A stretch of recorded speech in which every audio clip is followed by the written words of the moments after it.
Bonjour à toutes et à tous, c'est parti pour le journal. La coalition Benno Bokk Yakaar a réagi suite à la sortie de Maître Wade. En tout cas, elle juge inacceptable les paroles du pape Dussopi, raison pour laquelle la coalition se dit être prête à faire face au président Abdoulaye Wade. Les membres de Benno Bokk Yakaar faisaient face à la presse hier. Fatou Abdoulaye. Les déclarations d'Abdoulaye Wade n'ont pas laissé de marge de la coalition Benno Bokk Yakaar. Elle juge les propos de l'ancien président de la République outrageants, inégalants et inacceptables. C'est inacceptable. On ne peut pas, dans une démocratie, faire référence à une race, faire référence à une ethnie, faire référence à une famille. Si nous voulons préserver ce vivre ensemble, que l'Afrique et le monde entier nous envient, nous devons, quel que soit ce qui nous oppose, respecter les règles, respecter le code éthique, respecter les règles morales. Abdoulaye Wade est loin de la sénilité à en croire Seydou Gueye. Le porte-parole de l'APR estime qu'en voulant libérer son fils, il ne reste à Abdoulaye Wade que de se mettre dans l'insulte et la calomnie. Ce qui est inacceptable, c'est que Abdoulaye Wade puisse mettre sur la même balance la stabilité de notre pays, la consolidation de notre vivre ensemble et la liberté pour son fils. Les membres de la coalition Benno Bokk Yakaar ne comptent pas se laisser faire. Ils sont debout comme un seul homme pour faire face à Abdoulaye Wade. Nous sommes en train de faire face. Ça ne commence pas aujourd'hui. Et je rappelle que faire face aux propos irresponsables et dangereux d'Abdoulaye Wade commence par ce que M. le Président de la République est en train de faire. Parce que la meilleure façon de répondre à Abdoulaye Wade, c'est de poser des actes concrets qui vont dans le sens de la satisfaction des aspirations des Sénégalaises et des Sénégalais. La coalition Benno Bokk Yakaar invite les chefs religieux, les sages du pays, à raisonner l'ancien président de la République, Abdoulaye Wade, pendant qu'il est encore temps. Fatou Abdoulaye, il faut le dire, ces propos de Wade en ont choqué plus d'un. Selon le professeur Serigne Mor Mbaye, du point de vue psychologique, l'ex-président est habité par un sentiment de désespoir. Et sur le plan sociologique, Djibi Diakhaté pense que de tels propos ne peuvent en aucun cas nuire au régime de Macky Sall. Il lit Oumou Khairibas. Abdoulaye Wade encore au devant de la scène politique. Ces derniers temps, l'ex-président sénégalais a choisi de multiplier ses sorties, un procédé qui, du point de vue psychologique, s'explique selon le professeur Serigne Mor Mbaye. Chez Wade, il y a un sentiment de désespérance qui l'habite. Il est quelque part écorché vif. Voyez-vous, son estime de soi a été écorchée. Écorchée par qui? Un personnage qu'il a fondé lui-même, à qui il a tout donné, même des milliards dont on parle, et qu'il a mis sous le feu de la rampe, et qui aujourd'hui, semble s'opposer vivement à lui. Et ça, je dis, c'est une blessure narcissique grave. Et de telles attitudes sont souvent adoptées dans le champ politique sénégalais. Les Sénégalais, lorsqu'ils sont dans un contexte de compétition sociale, ils font feu de tout bois, ils vont rechercher ce qu'il y a de plus archaïque, ils vont faire ce qu'on appelle du sos, ils sont capables de tout.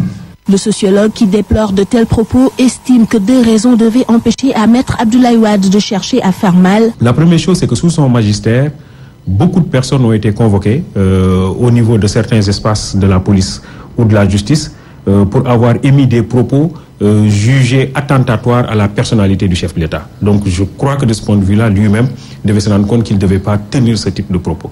Deuxième chose, nous avons le parallélisme des formes à respecter. Parce qu'après tout, jusque-là, on n'a pas vu ou entendu le président Macky Sall tenir des propos mal à propos à l'endroit du président Abdoulaye Wade. Attaque et riposte agrémentent le débat politique actuel au Sénégal. Pour rappel, le président Wade s'exprimait hier devant le mouvement Kara et Karim et Serigne Modou Kara, leader de ce mouvement, a tenu un point de presse hier pour décrier ces propos de Maître Wade. De son avis, ce comportement est indigne d'un ancien chef d'État. Par ailleurs, le guide religieux invite le régime de Macky Sall à faire preuve de dépassement.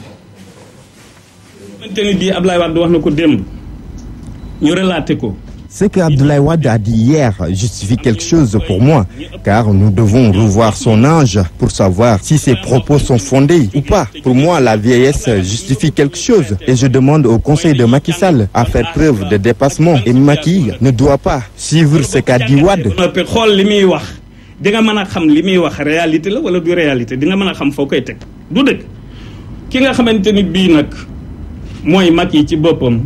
Yàlla bàyyi gi mu fi bàyyi ñëpp jël ko teg ko ci boppu réew mi képp ku koy dimbali tey collaborateur am doo ko sottil essence doo ko sottil pétrole. Autre aspect de l'information, le syndicat des travailleurs du transport routier annonce une grève générale de 3 jours prévus les 25, 26 et 27 mars sur l'ensemble du territoire national. En point de presse hier à Keur Massar, la CNTFC a rappelé à l'État ses revendications. Gora Khouma ici au micro de Gorandaklo. Comme la loi ne nous permet pas de faire un boycott, nous allons entamer une grève. La grève démarrera le 25 mars, 26 et 27. Le premier point, c'est les tracasseries au niveau des contrôles routiers et l'harmonisation et la fiabilité des machines de pèse acier. Troisième, c'est le problème du centre de visite technique. Nous avons constaté qu'il y a d'énormes problèmes. Il y a des tracasseries par-ci, par-là. Il y a un manque de marketing, parce que je le dis toujours, la gare routière doit être faite pour le bonheur des passagers. Mais c'est le contraire. Le beau marché, ce qui les intéresse, c'est l'argent. Mais ce n'est pas la clientèle. Ils ne se soucient même pas de ceux qui sont au niveau de cette gare, comme conducteurs. Ils vendent les bons comme ça, sans que le véhicule vienne. Voilà, Gora Khouma était ici avec Idrissa Diémé, litige foncier à Tivaouane Peulh. Des familles réclament la propriété d'un site étendu sur 6 hectares. Vu sa position géographique, le site en question fait l'objet de convoitises de la part des promoteurs. Ces familles déclarent qu'elles ont hérité ce patrimoine de leurs parents qui ont longtemps été les premiers occupants de ces lieux. Aiguise l'appétit des personnes qui le convoitent. 6 hectares de terrain situés entre la mer et la forêt. Ceux qui habitaient les lieux disent être victimes d'une expropriation. Tel que le ministre de l'Habitat et de l'Urbanisme de nous venir en aide, car notre famille est aujourd'hui menacée. Et il est anormal qu'on vienne aujourd'hui pour nous piquer notre héritage. C'est anormal, c'est inadmissible. La majorité déclare détenir des titres de propriété. Ces personnes âgées reviennent sur l'historique de ce site. Depuis presque 1957, nos parents habitent. Et aujourd'hui, on est en quelle année? 2015. On a nos papiers depuis 1988 dans la communauté rurale de Sangalkam. Et qui était comme président du communauté rurale, Pateli, ce qui démontre que ce site nous appartenait longtemps. Ces ex-habitants, aujourd'hui déplacés, continuent de réclamer la propriété du site en question. Ils ont décidé d'aller jusqu'au bout dans leur combat. Puisque nous ne pouvons pas concevoir que ces chantiers continuent, il faut que justice soit faite.